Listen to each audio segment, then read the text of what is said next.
Good morning, class. Welcome to you all in Moral Science e-learning classes. Class हमने last week first chapter पढ़ा था, वो chapter complete हो गया है। वो चैप्टर था इंथुजियाज्म यानी उत्सुकता, जोश। और आज हम पढ़ेंगे न्यू चैप्टर सेकंड, जो है टीचर। टीचर यानी हमारे उस्ताद। अ ट्रीजर वैल्यूएबल यानी टीचर हमारे क्या हैं, वो हमारे लिए क्या मायने रखते हैं हमारी ज़िंदगी में। आज हम उन्हीं के बारे में पढ़ेंगे। So let's start. The second chapter is teacher a valuable treasure. उस्ताद, शिक्षक एक कीमती खजाना है। Our teachers are living institutions for us. They not only teach us our lesson in various subjects but also try to inculcate good values and help us develop ourselves into good human beings. हमारे दोस्त, हमारे उस्ताद, हमारे शिक्षक हमारे लिए एक जीवित संस्थान है। वो न केवल हमें विभिन्न विषयों में हमारे पाठ पढ़ाते हैं, वो न सिर्फ हमें मुख्तलिफ मज़मूनों में हमें सबक सिखाते हैं, बल्कि अच्छे मूल्यों को, अच्छी इक़दार को समेटने की कोशिश करते हैं और ख़ुद को अच्छे इंसानों में तरक्की देने में हमारी मदद करते हैं। They may teach us our moral lessons in school or set an example through their acts and behavior. वो हमें स्कूल में हमारे अखलाक़ी सबक सिखाते हैं या अपने आमाल और सलूक के ज़रिए हम एक मिसाल कायम करते हैं, एक उदाहरण निर्धारित करते हैं। I remember it was a Sunday before Christmas. I was sitting on the counter of father's shop in the main market of the city. मुझे याद है, क्रिसमस से पहले ये इतवार का दिन था। मैं शहर के मरकज़ी बाज़ार में अपने फादर की दुकान के काउंटर पर बैठा था।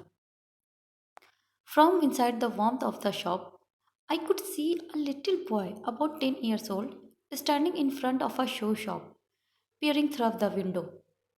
He was shivering with cold. दुकान में अंदर गर्मी की वजह से, दुकान की गर्म जोशी के अंदर से मैंने देखा कि एक छोटा लड़का तकरीबन 10 साल का था, एक दुकान के सामने खिड़की से अंदर झांकता हुआ देख रहा था और वो सर्दी से बहुत कांप भी रहा था। People were coming in and going out of the shop, purchasing expensive footwear for themselves and their family. Nobody cared for or even noticed the little boy.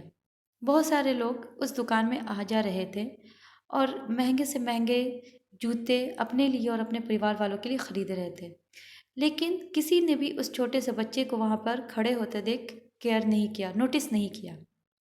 Even the shopkeeper was trying to drive him away from the shop's window.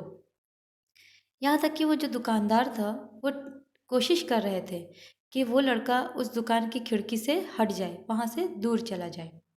Then I saw a beautiful and gentle looking lady with a pleasant smile approached the young boy. तभी मैंने देखा कि खूबसूरत और शरीफ सी औरत बहुत ही खूबसूरत मुस्कुराहट के साथ एक उस छोटे लड़के के पास गई। I was thrilled to see her. She was my history teacher. I rushed to meet her. मैं उन्हें देखकर बहुत खुश हुआ क्योंकि वो मेरी इतिहास की शिक्षिका थी, इतिहास की उस्ताद थी। मैं दौड़कर उनके पास उनसे मिलने के लिए गया। I heard her ask the little boy, "My little fellow, why are you looking so earnestly at that window?" जब मैं दौड़कर उनके पास उनसे मिलने के लिए गया तो मैंने उन्हें उस छोटे से लड़के से ये कहते हुए सुना, मेरे छोटे साथी, आप इस खिड़की पर इतने प्यार से, इतनी ईमानदारी से क्यों देख रहे हो? आप इस खिड़की को क्यों इतने गौर से देख रहे हो? I was asking God to give me a pair of shoes, said the boy. उस लड़के ने जवाब दिया कि मैं खुदा से, उस भगवान से प्रार्थना कर रहा हूँ कि मुझे वो एक जोड़े जूते दिला दे। The lady took him by the hand and went inside the shop. As she passed by me, she smiled and placed her hand on my head as if to bless me. तभी उन महिला ने उसे हाथ में लेकर उसके हाथ को पकड़कर दुकान के अंदर गई। जैसे ही वो मेरे पास से गुजरी, उन्होंने मुस्कुराते हुए मेरे सिर पर हाथ रखा, मानो वो मुझे आशीर्वाद दे रही हो, मुझे दुआ दे रही हो।